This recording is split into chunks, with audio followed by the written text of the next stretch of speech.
بسم اللہ الرحمن الرحیم۔ ہانی طاہر یعلن خروجہ من الجماعت الاحمدیہ۔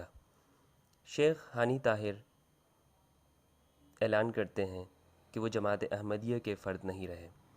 میں ہانی طاہر اعلان کرتا ہوں کہ جماعت احمدیہ کا فرد نہیں رہا۔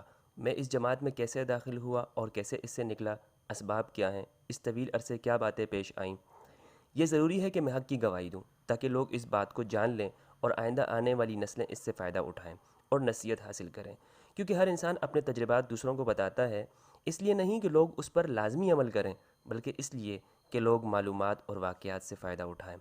ہم اس جماعت میں کیوں شامل ہوئے؟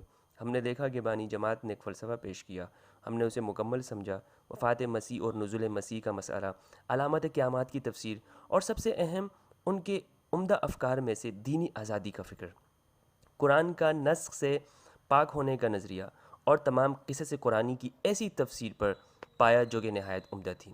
لیکن ایک طویل عرصہ بانی جماعت کی کتابوں کے ترجمے میں گزارنے کے بعد ہم پر یہ بات واضح ہو گئی کہ یہ تمام تفسیریں ان کی اپنی نہیں ہیں۔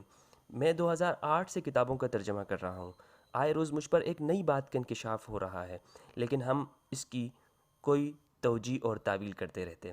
میں سمجھتا تھا کہ شاید بانی جماعت کے اقوال ان کی کتابوں میں ہوں گے جو ابھی تک ترجمہ شدہ نہیں ہیں، جو ان جگہوں کی تشریح کریں گی۔ میں کتابوں کے ترجمے کرتا گیا لیکن مجھے کچھ بھی جواب نہ ملا۔ پہلا اعتراض تو یہ ہے کہ تقریباً ہر جماعت یہ عقیدہ رکھتی ہے کہ ان کے بانی اپنی باتوں میں معصوم ہیں اور وہی حکم عدل ہیں جو ہر مشکل مسئلے کو حل کرتے ہیں۔ ٹھیک ہے، سارے مسئلے حل کرتے ہیں لیکن کچھ حل نہیں ہوا۔ مسئلے جو کہ تو ہیں، ان کی باتیں متضاد ہیں۔ تم انہیں حکم عدل کیسے سمجھتے ہو جبکہ تم خود ان کے اقوال پر عمل نہیں کرتے؟ خود تو ان پر عمل نہیں کرتے لیکن اس بات پر مصر ہو کہ یہ وہی باتیں ہیں جو تم بیان کر رہے ہو۔ یہ سراسر جھوٹ ہے جسے ہم نہیں مانتے۔ مثالیں بہت ساری ہیں جنہیں شمار کرنا ممکن نہیں ہے۔ مثلا بانی جماعت احمدیہ نسخ کے مسئلے میں نسخ تلاوت اور نسخ حکم کے قائل ہیں، جس طرح کے عام تقلیدی فکر کے قائلین ہیں، جبکہ ہماری جماعت نے برسوں گزار دیے نسخ کے مسئلے میں۔ میں نے پہلی کتاب نسخ کے بارے میں لکھی جب میں جماعت میں تھا۔ کیا خوب بات ہے، میں کچھ لکھتا رہا اور حقیقت کچھ تھی۔ بانی جماعت کی اس طرح کی بہت سی باتیں ہیں، میں آپ کے سامنے رکھ سکتا ہوں۔ مثال کے طور پر رجم، ہم کہتے ہیں کہ رجم ثابت نہیں ہے، اور آیت زنا جس میں زانی کی سزا کوڑے بیان ہوئی رجم کو منسوخ کرتی ہے، جبکہ بانی جماعت رجم کے قائل ہیں۔ ان کا ایک بھی ایسا قول نہیں ہے جو رجم کی تردید کرتا ہو، کبھی نہیں۔ یہ مجھے کب پتہ چلا؟ جب ہر چیز ترجمہ کر دی گئی۔ بانی جماعت کے تمام اقوال، ان کی کتابیں اور رسائل ترجمے ہو گئے۔ جب ہر چیز کا ترجمہ ہو گیا تو سب کچھ واضح ہو گیا۔ جیسا کہ قرآنی واقعات کی تفسیر بالکل اسی طرح کرتے ہیں جیسے کہ عام تقلیدی فکر کے قائلین نے کی ہے۔ اس موضوع پر ہم نے صبح شام پروگراموں میں گزار دیے۔ ہم انبیاء کرام کی خوبصورت واقعات پر گفتگو کرتے تھے، جیسے کہ حضرت ایوب، داؤد کا واقعہ، جن اور سلیمان اور نوح علیہ السلام کی کشتی، قصہ آدم، اسی طرح موسیٰ علیہ السلام کا نیل پار کرنے کا واقعہ، اصحاب کہف کا 309 سال تک سوتے رہنے کا واقعہ۔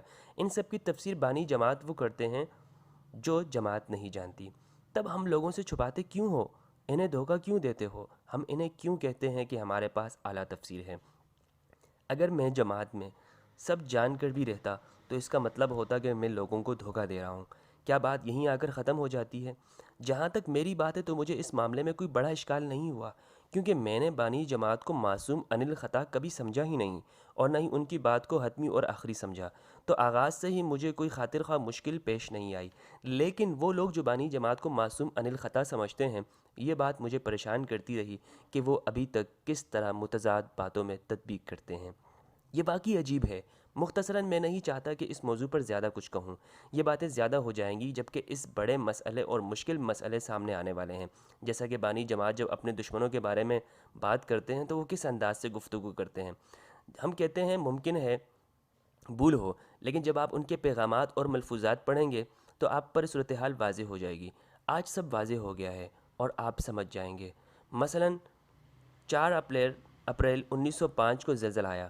بانی جماعت کو اسی دن وحی آئی کہ یہاں بڑا زلزلہ آئے گا۔ ٹھیک ہے میرے بھائی، یہ وحی آپ پر اس تاریخ سے پہلے کیوں نہ آئی؟ آپ معاملات کو ان کی تاریخ کے ساتھ مربوط کر کے دیکھیں گے تو آپ پر حیران کن حقائق کا انکشاف ہوگا، جس کے بعد خاموش رہنا ممکن نہیں۔ جب مجھے اس بات کا یقین ہو گیا کہ بانی جماعت نہ ہی مسیح ہیں نہ ہی کوئی مہدی، تو میں جماعت سے نکل گیا۔ ابھی میں بتاتا ہوں کہ ہم جماعت میں کیوں شامل ہوئے اور کیسے نکلے اور کس لیے طویل عرصہ گزارا۔ جماعت میں ایک طویل وقت گزارنے کا سبب یہ بھی ہے کہ کسی چیز کی محبت آپ کو اندھا اور بہرا کر دیتی ہے۔ جب آپ کسی چیز سے شدید محبت کرتے ہیں لیکن جب ایک عرصہ گزرتا ہے تو چیزیں آپ کی سمجھ میں آنا شروع ہو جاتی ہیں، اس لیے کہ جب تک آپ اندھی محبت میں ہوتے ہیں تو آپ کو وہ چیزیں سمجھ نہیں آتی۔ یہ حدیث بھی ہے کہ کسی چیز کی محبت آپ کو اندھا اور بہرا کر دیتی ہے۔ پہلے تو میری تمام مسلمانوں سے التجا ہے، اسی لیے میری صدا پہلے تو تمام مسلمانوں سے یہ ہے کہ وہ جماعت احمدیہ کو گالی نہ دیں۔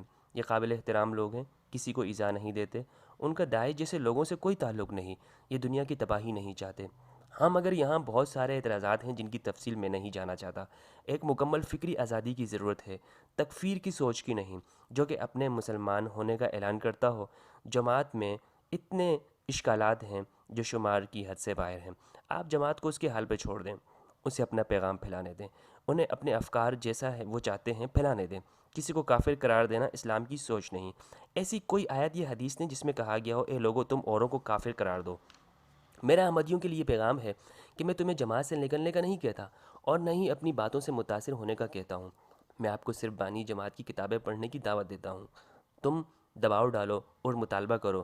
دباؤ ڈالنے سے مراد یہ کہ آپ عربی ادارے سے بانی جماعت کی کتابیں، ان کی ملفوظات و پیغامات جلدی مانگیں۔ اے لوگو، ان چیزوں کا ترجمہ کرنا اور ان کی نشر کرنے میں سال نہیں لگتے اگر حقیقی کوشش کی جائے، تو اپنی صلاحیتیں یہاں وہاں ضائع نہ کرو۔ یہ کوئی ایٹمی مسئلہ نہیں ہے، مسئلہ بہت مختصر ہے، پیچیدہ نہیں ہے۔ اس لیے میں کہتا ہوں کہ کوئی مجھ سے متاثر نہ ہو، نہ مثبت نہ منفی۔ اس بات کو چھوڑ دیں کہ یہ باتیں ہانی نے کہی ہیں۔ ہر شخص تنہا پڑھے یا کسی اور کے ساتھ، اہم بات یہ ہے کہ عفو درگزر، آپس میں محبت کے جذبات پھیلائیں، خاص طور پر احمدی حضرات۔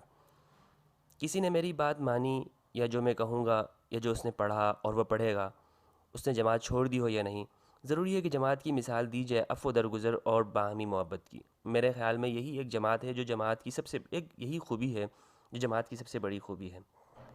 سب سے بہترین بات جماعت کی یہ ہوگی کہ ایک اہم شخص اس سے نکل جائے اور جماعت پھر بھی اس سے احترام سے پیش آئے، چاہے وہ جو بھی کہتا رہے۔ اے لوگوں، سچی بات اور جو بات کسی انسان کو ٹھیک لگے، یہ فرض ہے۔ میں کیا کرتا؟ میں خاموش رہتا، یعنی میں سب دیکھتا رہتا اور خاموش رہتا۔ یہ ناممکن تھا، یہ میری زندگی میں پہلی بار نہ تھا۔ میں ایسا ہرگز نہیں کر سکتا تھا۔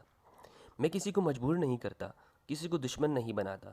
میں سب سے محبت کرتا ہوں، میں اس جماعت کو پسند کرتا ہوں، لیکن میں خاموش نہیں رہ سکتا۔ امید کرتا ہوں کہ آپ لوگ اس بات کو سمجھ جائیں گے۔ ضروری ہے کہ میں موضوع پہ مختصر گفتگو کروں، ساری امت کو مخاطب کرتے ہوئے۔ ایک دوسرے کو معاف کریں، محبت پھیلائیں، سب فرقوں، گروہوں اور مذاہب سے پیار کریں۔ ہم سب بھائی بھائی ہیں، چاہے ہمارے اختلافات کتنے بڑے ہی کیوں نہ ہوں۔ اب وہ وقت آ گیا ہے کہ امت بیدار ہو اور تمام اقوام پر سبقت لے جائے۔ والسلام علیکم ورحمۃ اللہ وبرکاتہ۔